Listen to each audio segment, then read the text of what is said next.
Hello, everyone, and welcome to episode 170 of the Meet the Farmers podcast with me, Ben Eagle. My guest today is a rural advisor. She's a contract shepherdess, and she's a farmer's daughter with an absolute passion for championing agriculture in all its forms. Bizza Walters, perhaps better known to those of you on Instagram as Adventures of a Shepherdess, grew up on her family's 600-acre arable and sheep farm in Warwickshire, and has known for a long while that she would want to have an agricultural future. She has a degree in agricultural business and management from the Royal Agricultural University in Cirencester, and she's also a student and young farmer ambassador for the NFU this year. We're going to talk about that. She's also running the London Marathon in literally just under a week or so, although when this episode comes out, it will actually be yesterday that she ran it. So massive good luck to her for that. And that is in aid of Farm Africa. Bizza, welcome to the podcast. Welcome to Meet the Farmers. How is your week going? Hi, Ben. Yeah, thanks for having me. My week started off fine this morning. I got back from holiday very early this morning, working from home. And then my dog, Tatty, who, if you follow me on Instagram, you will know very well. Star. Yeah, she's a nightmare, but lovely. Obviously went off on an adventure last week and had a huge scab on her neck. So that was a trip down to the vets. So other than a small mortgage later, it's going well. Absolutely well. That sounds a fairly typical start to the week, really. It's a very Tatty thing to do. It is, isn't it? It is. We will talk about Tatty a bit later. Marathon, first of all. How are you feeling? You've got less than a week to go. Oh, yeah. I'm not really sure. I'm trying not to think about it. I've actually just had a jacket potato for lunch because apparently I'm meant to be carb loading. Okay. So lots of bread and pastas and potatoes and things. Feeling okay, I think. I've been away for the past week, so I haven't run. But apparently you only lose something like 3% of your fitness if you don't do exercise for 2 weeks. So I'm going to attempt to run later and hope it all goes well. But yeah, it's 6 days and coming around very, very quick. Yeah. Very quick. And you're running for Farm Africa. My very good friend Will Evans has run the marathon for Farm Africa before as well. So, so I know a little bit about it. But tell the listeners about the charity. So it's a charity that helps farmers in Eastern Africa basically grow more, produce more, sell for more with a fair market. They have lots of projects going on at the moment. I think there's one in Ethiopia with women for coffee, growing coffee. And they're just seem like a really great charity. And, there's opportunities to get involved in fundraisers. And obviously I've had this opportunity with the marathon. Probably you could go out there and see what they're doing as well. Yeah. I wasn't that familiar with them before I signed up to start. I had heard of them, but I've been out to Africa quite a lot in the past, to Southern Africa. So I do have close links to it and I'm very fond of it as a continent. Just to tell us a bit more about that. Why Africa? So when I was at university, I was dating a South African and he had a game reserve out there. And I spent a lot of time kind of backwards and forwards and then spent 3-4 months out there after uni just to see if I would settle in. Yeah. So they had a game reserve and spent a lot of time with, those on the game reserve and then also farmers, neighbouring farmers. And it's just something that I can give back to them really. Yeah. And I've got to ask this: can people still sponsor you, even though you have? This is really weird saying because it's coming out. With now you have run the marathon. I wish that we could say that now. Yes, you can still sponsor me. My sponsorship is open for another month, I think, and also any sponsorship that goes in the week after. So this week after the marathon, Farm Africa have had some very kind groups that are going to match any funding. So if you sponsor me £10, it'll actually be doubled to 20. So any donations would be gratefully received and it will be going to a very good cause. That's brilliant. Where do people go to sponsor you? So there's a link in my Instagram bio, my Adventures of a Shepherdess bio. You press on that, it'll take you to the page and it's a pretty straightforward process. Let's talk about your family's farm. Because you're arable and sheep farmers and your dad is third generation, I think? Yes, so my great-grandfather bought the farm in the 50s, I think. Okay. And then my grandfather farmed here with 2 brothers. And then my dad and his 2 brothers took it over when my grandfather passed away back in 2000, I think it was. Fairly typical arable farm Small arable. Sheep is our main enterprise. We Okay. kind of do bits and bobs of arable here and there. But yeah, mainly sheep. We've got about 650, 700 North Country mules that we run to a Suffolk tup. So that's all commercial. We do a lot of hay as well. We cut a lot of hay. I think we did about 400 or 500 acres this year. Yeah. And that's clearly where your passion for sheep comes from then. Yeah. A little bit on the future of the farm. What does that look like at the moment in terms of challenges? So I think the main challenge we face is succession planning. There's obviously, I mentioned Dad farms with his two brothers, and between the three of them, there's 8 children, so 8 of me. Oh, wow. Yeah, quite a lot. But Gosh, that makes one. my farm succession plan look easy. Yeah, it does. And at least you're talking about it as well. Yeah, because, it's still ongoing. It's a topic that is not addressed, because at the end of the day, when you talk about succession planning, you're talking about your parents dying, aren't you? Which is quite a morbid thing to talk about. And you don't want to sit around the dinner table talking about what's going to happen when Dad pops his clogs. But if it's going to leave the farm in, a financial mess or a sticky situation, something's got to be sorted beforehand, because it wouldn't be fair to leave it to the 8 of us to sort out. Yeah.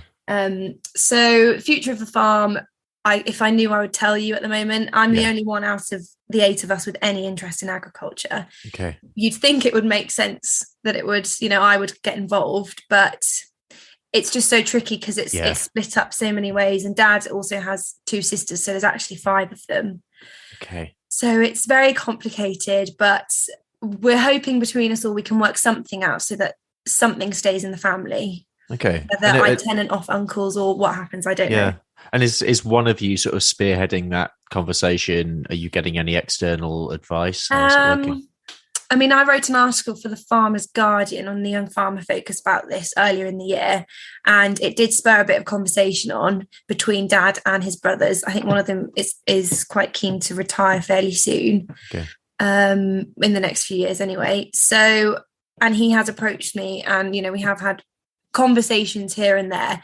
But I think the way to do it would be for all of us to sit down and have this conversation. But it's just trying to have that conversation. It's a really tricky one. And when there's so many people involved as well, it might just be easier to walk away from it and let the 3 or the 5 of them sort it between themselves. And, it's tough. It's really tough. Yeah, no, it's so hard. I mean, as a family, we've been going, I think, for probably 2 years, I reckon, and it's strange. We've had a few really good meetings in inverted commas where we've all actually got around the table and really sort of started to put it apart. But I think it does, for us, it has taken time, and it's a process.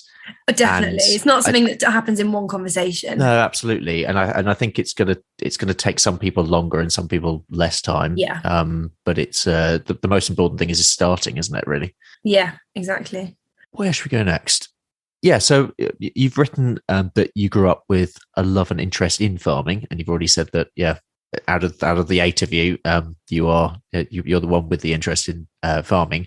But I think I read somewhere that you have a real passion for music, and you considered doing that at uni. Yeah. So when did you settle that farming, I suppose in a broad sense, would be your future? But also tell me about as a fellow musician, tell me about your musical sort of life as well. So they're very different, aren't they? Farming and music. You probably couldn't get more different to career paths. But I went to a really rural high school down the road from me, and then they didn't have a sixth form, so I had to move schools. And my parents very kindly sent me to Bromsgrove School for sixth form, which was great. And they have a fantastic music department there. And I kind of went into the first day of lower sixth thinking, oh, great, music, that can just be my one on the side. It's such an easy topic. Oh my gosh, how wrong I could have been. It was the hardest one I did. It's huge, isn't it? God, it was. I remember music. Oh yeah, really difficult. I mean, I thoroughly enjoyed it. But when you're at a school like that, where you've got so many international students, you're suddenly not very good. So I was in a very small class, and everyone was just fantastic. And they played in all these orchestras at school, and also, like Worcestershire Young People's Orchestra or whatever it is, I can't remember. And I was just there kind of banging away on the piano a little bit and trying to warble away. So I managed to come out with a B in that, and I was so pleased. And I remember at school, they were very accommodating of the fact that we were farmers and I occasionally had to miss a morning if there was a tricky lambing or anything. Okay. But I think for them, when I sat down and had a careers meeting and I said, I'm really interested in music and I'm also really interested in agriculture. They did try and push me towards the music side of things because that's what they were used to. I don't think they had many what they people. know. Exactly. You hear this and also going again. to a Russell Group uni, they like having on their records and their stats as opposed to, a non-Russell Group and especially the RAU. So I really considered it and I looked at different courses, both for agriculture and music. And I looked around Cirencester and Harper and Reading, and I just thought, no, definitely agriculture is the way to go. Yep. And also the musical industry is so tough and there's so many people trying to make it to the top. I just thought I'll keep it as a hobby and keep it as something on the side because I don't want to fall out of love with it. Yeah. Is music still a part of your life now? Ish, yeah. I mean, there's a piano behind me, as you can see there, and also a guitar. So I do have a bit of a dabble here and there. And I competed for Young Farmers at 3 Counties show this year in the Young Farmers Got Talent. Cool. And came second in that. So that was well fine. Done. So yeah, I mean, over COVID, before COVID, I wanted to join a choir after getting back from South Africa. But then obviously COVID happened, so that didn't happen. But I probably will join a choir again because singing, obviously, it's a muscle. And if you don't use it, it deteriorates and it's very difficult to maintain. Young Farmers, how long have you been involved with Young Farmers? I joined my local club, which is Withall, when I was, I think, 14. So 10 years now. My gosh, 10 years. Yeah. And is your local club in a healthy state? You hear it is now, in different states. Before COVID, we were struggling a bit. I wasn't that involved when I was at uni, so I kind of joined when I came back. But then obviously COVID hit, and I think for some clubs, COVID did a lot of good because everyone missed it and wanted to get back into it. And you had, young people sat at home without anything to do. And we were really promoting it on Facebook and doing weekly meetings and stuff like that. So we went from, I think, something like 10 members to we're nearly at 50 now. Wow. And it's taken, 2 years to get to that. But we've done really well.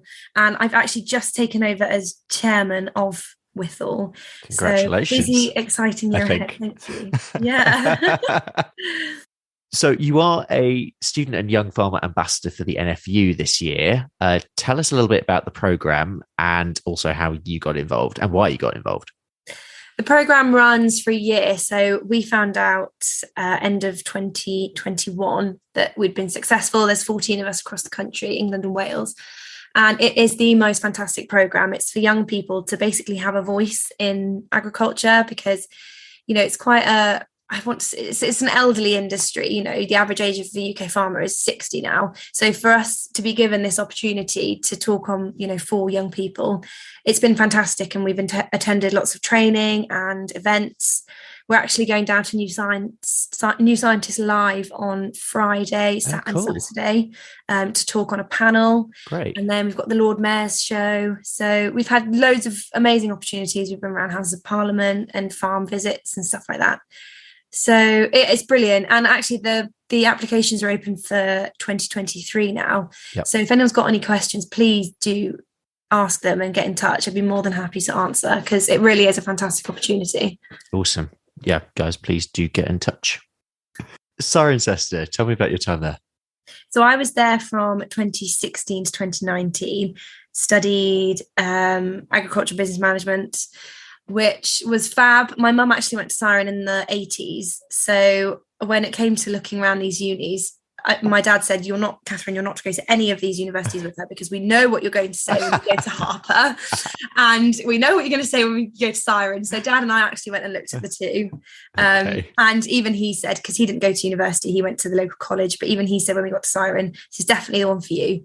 And I had such a brilliant time. I've made some real lifelong friends. Quite a lot of them are coming on, have been yesterday to watch me at the marathon. Cool. So yeah, we're all really close and lots of contacts all over the world. My sister also graduated from there this year, so I went back for her graduation and saw all my old lecturers and friends, and it's just such a lovely place.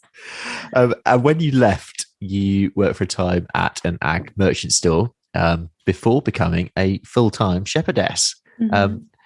Let's talk about the sheep because obviously you grew up with them. and you gained a lot of hands-on experience from quite a young age. But a lot of farmers' sons and daughters do that, but they don't end up going down that line. You decided to commit fully, and you traveled a lot with it. You went to Iceland, I think. You went, yes, I was there this year, you went abroad as well. Yeah. Tell me about that sort of side of your career. So when I got back from South Africa, I was looking for jobs, and then COVID hit. But because working in an ag merchant store was seen as an essential shop, I still went ahead and I got the job, and I moved to Oxford and worked in this store. And I was hoping that I would go on to become more of like an agricultural rep, so out about on the road, but there was just no progression there. So in the December, I left and came home. And then in the new year started as a contract shepherdess. So that would have been 2021. And just kind of traveled all over the place. I landed at home and then for a local farmer. And then I went to Glasgow. Then I went up to an island off Orkney called Stronsay. Oh, so cool. And then had a bit of a break when I came back, and then did some other bits and bobs, and then did it all again this year as well. Wow. So how many sheep do you reckon? That's a horrible question. How lany sheep do you reckon you've lambed in your lifetime? Oh, I couldn't tell you. Probably more than I've had hot dinners, put it that way. And like we said at the beginning, you now work as a rural advisor. Yeah. Tell us a little bit about your day-to-day role, because I don't think it's something that we don't talk enough about on the podcast, given how much influence actually people in your sort of in your line of work actually have on the farming sector. But tell us about what you do day to day. So I actually had a conversation with someone about this at the end of last week, and it's a guy called Luke, and his Instagram is Down on Daintree Farm, and he put a story up saying that he does a lot in schools and stuff, and he said, I want to know if you're involved in agriculture but not actually on farm.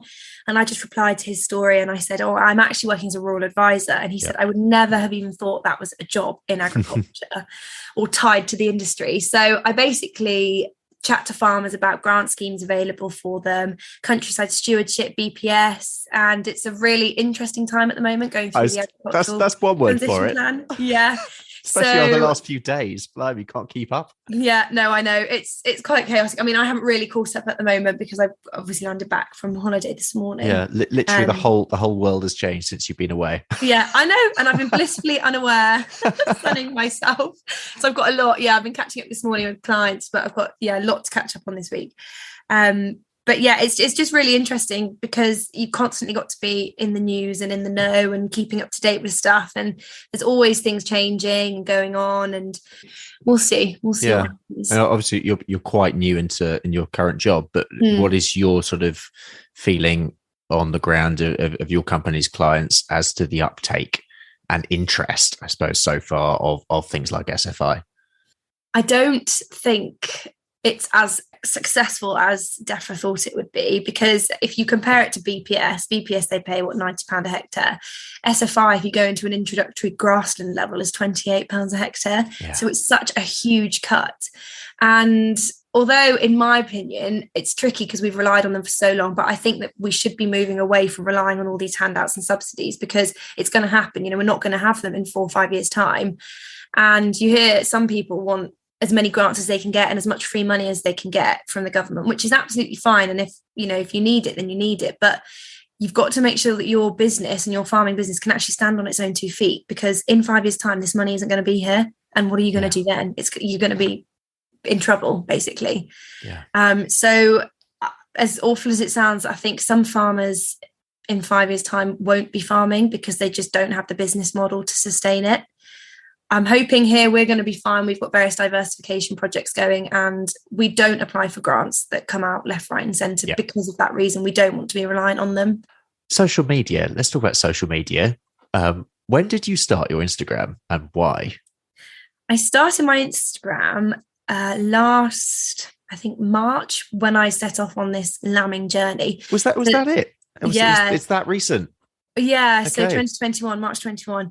It's just so I didn't bombard all my friends on my personal Instagram with sheep, because I think quite a lot of them are getting a bit fed up. So yeah, I mean, quite a lot of my friends from school, are city goers in London and living that kind of life. And I just thought, Bizza, the last thing they want to see is your sheep. They really don't care. Exactly what they should be seeing, Bizza. Well, you'd think, wouldn't you? I was probably a bit excessive in it. So I started this other page up and just said, if you want to follow it, you can follow it. And it was literally just a personal thing that for family and friends to follow this journey, because so many people were like, oh, this is amazing, like please keep us updated. And I was like, oh, I can't bother to send all of you individual messages. So my aunties and cousins and uncles started following it first, and then got the role as NFU Student Young Farmer Ambassador, and it kind of became a bit more of a public platform then. Yeah. And there's Tatty, of course, who sort of helps Tatty along the line. Yeah. Tell us about Tatty, because let's be honest, Tatty is a bit of an Instagram sensation. She's the queen of the platform. So Tatty actually shouldn't really be here. I was away lambing in Orkney, Stronsey last year, and the Sporting Lucas Society, because that's what the breed she is, a Sporting Lucas Terrier. My mum had always wanted a dog from them, a Sporting Lucas, and I emailed the secretary before Christmas and said, if there's a litter available, can you let us know? Because they're a rare breed, so you've got to be put onto a waiting list. And when I was in Stronsey, I got a phone call to say, oh, someone's had a litter of 7, which is quite a big litter considering they're tiny dogs. And he said, there's 4 bitches available. If you phone up, you'll get first refusal. So phoned up and said, I really would like one. Obviously, what's the price? Because it was at the time when lockdown puppies were just through the roof. Yeah. And she told me the price, and I thought, oh my God, I've budgeted for like 2 of those. We could get 2. And my boyfriend was just like, absolutely not, Bizza. You're not even meant to be having 1. You're not having 2. So I was up in Stronsey and I had to send him down to Wiltshire to go and have a look at her and choose her. And I decided not to tell my mum, because at the same time she was getting a Labrador puppy. Okay. So I thought, this is not going to go down well. If I tell her, I'll just appear back at home with this puppy. Good so plan. When I got back from Orkney, we went down to see her, and my boyfriend and I went out for dinner with some friends and popped down to Wiltshire to see his puppy. Then in June we went away down to Devon. On the way back up, I picked her up, and my dad knew, and luckily he managed to keep it a secret because he's terrible with secrets. And I walked into the garden with this tiny little puppy in my hands, and my mum just stormed over and went, Bizza, what the hell have you done now? And I was like, it's a Sporting Lucas and you've always wanted one, so here it is. And she was absolutely fuming. She was fuming with me for all of about 10 minutes because she's just the cutest dog ever. Yeah. And so, since then she's been causing absolute chaos and running off and chasing everything and stealing eggs. That's her favourite thing. She goes into the hen house and steals the eggs. And she's just really, really naughty. Yeah. But it's great for stories. So. Oh yeah, she's fab. For content, she's great. Yeah. And some people say to me, oh, it's definitely framed. Like, you definitely put her on that chair. And I'm like, no, I really didn't. Or, on that table. Or you definitely gave her that egg. I'm like, no, honestly, I didn't. Yeah. I was working the other day from home and I heard an absolute chaotic calling from the chicken run. Went down and I was like, oh, I know exactly what's going on here. And went down and Tatty was in there. And she kind of very slyly walked over to me with this egg, dropped the egg, and then the chickens came and got it. So she was very upset with herself. Poor thing. When do you lamb? We lamb in end of February, beginning of March. Okay. So Tup's already gone in then. Yeah. The Tups went in, I think, last week while I was away. Although I drove past them this morning, they were all stood under the tree. So I don't know how well it's going. It's a bit rainy here, so. We're going to start to round things up, and we always finish the show with the same 2 questions, which I'm going to ask you now. The first is, if you have a message for the public, what would it be?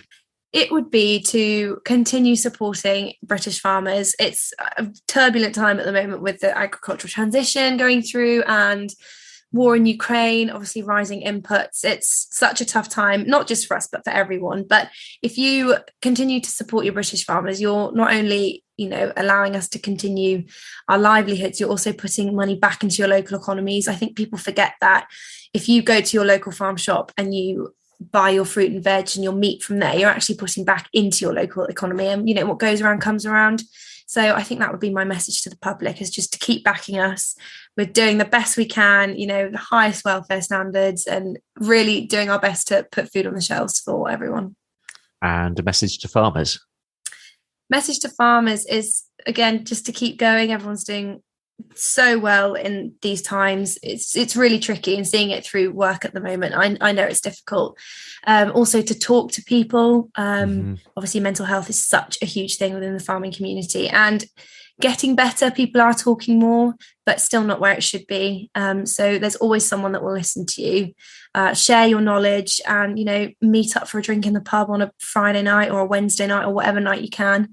It's a big, happy, loving community, I think, and we're all here for each other. So yeah, just keep talking. Yeah, that's a great point, actually. And it is World Mental Health Day on the 10th of October coming up. Yes. So we're actually covering that on next week's episode. Good. Yeah, keep talking, guys. Yeah. And there's an opportunity to promote a farming related podcast, blog, or social media account. Who would you like to promote? So I did give this some thought, and there are a couple. Luke, that I mentioned earlier, who's down on Daintree Farm, based over in the east, I think. He's Norfolk way. Absolutely fantastic guy. And I met him at a NFU Farmers for Schools training. He is great at educational stuff. And, he brings it back down to an understandable level if you're someone that's not, doesn't have the knowledge of farming. So he's one that I would promote. And also another one, if I can, is Sam Walton, who is Sam on the Farm. I don't know if you follow him. I actually bought my Dartmoor top off him. Okay. And he is absolutely fantastic. He's a farm manager, the big, lovely farm up in Derbyshire. And he's just so down to earth. And if you follow his page, it's all very real. He covers family life and on the farm and personal life. And he just shares everything with everyone on his page, and it's very relatable, it's very real, which I really like. And yeah, he's just such a great guy. I've got a lot of time for him. So yeah, they're my two that I would love you to go and have a look at. Oh, brilliant. Those are great shout outs. And finally, how do people I've said finally a lot here. This is this really is finally. How do people follow you on social media? So on Instagram, I am Adventures of a Shepherdess. So you can follow that to see what I get up to day-to-day life, and also see what Tatty gets up to as well. Of course. Yes. Well, Visit, thank you so much for coming on the podcast. It's been really, really nice to meet you. Yeah, thank you for having me. It's weird because you hear and see all these people on social media, and then actually sitting and chatting to them almost in real life. Yeah, nearly. Yeah. It's the next stage across. Yeah, it is. Onto Zoom. But no, thank you so much for coming on, and best of luck with everything you got going on. Thank you. It's gonna be a good year. I'm still upping the positivity despite it is. It will. If you say it like it will be a good year. It will be. And good luck next weekend for the marathon. Oh, thank you. Thank you very much for listening. If you listened to last week's episode with Wilfred, you'll know that I've been thinking about the long-term sustainability of Meet the Farmers and where it's going. And with this in mind, I have set up a Patreon page, which is patreon.com/Meet the Farmers. I know how uncertain everything is financially at the moment for everyone, but if you can spare a few pounds a month, I'd really appreciate it if you could head over there and join the Meet the Farmers Supporters Club. Depending on how much you give, there's some bonus content available too. So that's patreon.com/Meet the Farmers. And if you're interested, I'm also on the lookout for podcast sponsors. So just get in touch with me through my website, which is benjamineagle.co.uk, if you're interested in getting hold of a sponsorship pack. If you haven't already, please subscribe to the show wherever you're listening, share it on your socials, tag us at MTF_podcast. A quick mention of what's happening this week over on our sister podcast, Rural Business Focus. I'll be joined by the chair of the Ramblers, Rebecca Dawson, who also runs a couple of outdoor businesses. And we'll be talking about hiking and rambling in a business context. That's out tomorrow, and you can find it wherever you're listening to this podcast.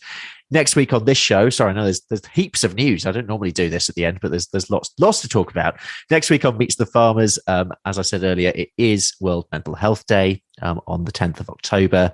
So that will be our focus for next week's episode. I hope you can join me then. I'm Ben Eagle. This has been Meet the Farmers. Thank you very much for listening, and I hope you'll have a great week.